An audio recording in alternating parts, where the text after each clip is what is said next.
From getting married, starting a family, buying a house, or even losing a loved one, life is all about change, both expected and unexpected. Luckily, there's a way to plan ahead and preserve the things that matter most. Here's how to create a last will and testament in New Jersey. What is a last will and testament? It's a legal document that gives you final say on what happens to your possessions after you pass away. You get to decide who benefits from your real estate, bank accounts, personal property, and other assets. These recipients are called beneficiaries. You can also name a guardian for your minor children and leave instructions for your funeral arrangements. So, when should you get a last will and testament? For adults, we recommend creating one sooner rather than later. There are two main ways to create a last will and testament.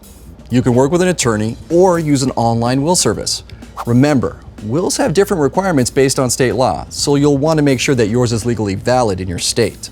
LegalZoom makes creating your last will and testament simple with options for DIYers or extra help with attorney assistance. First, we'll ask you some questions, like who you'd like to settle your affairs and care for your minor children. We'll also ask you to name your beneficiaries and choose what assets or possessions you'd like to pass on to them. Next, we'll use that information to create your will. You can review your documents with an attorney or on your own. Once you're satisfied with your will, you'll need to sign the document in accordance with your state's laws. But don't worry, you can continue to make updates to your will as your life evolves. Now that you know how to get started with your last will and testament, let's talk about some other legal documents you might hear about. An estate plan lets your heirs, family members, and the world in some cases know how you want your property distributed upon your death.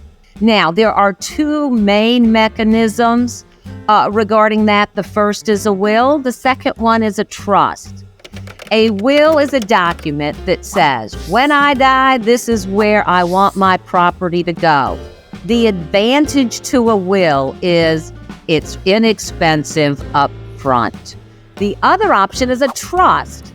With a trust, the expense and hassle is more on the front end, but you can do away with the need for probate.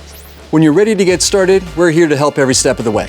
Visit us at LegalZoom and start your last will and testament in just 15 minutes.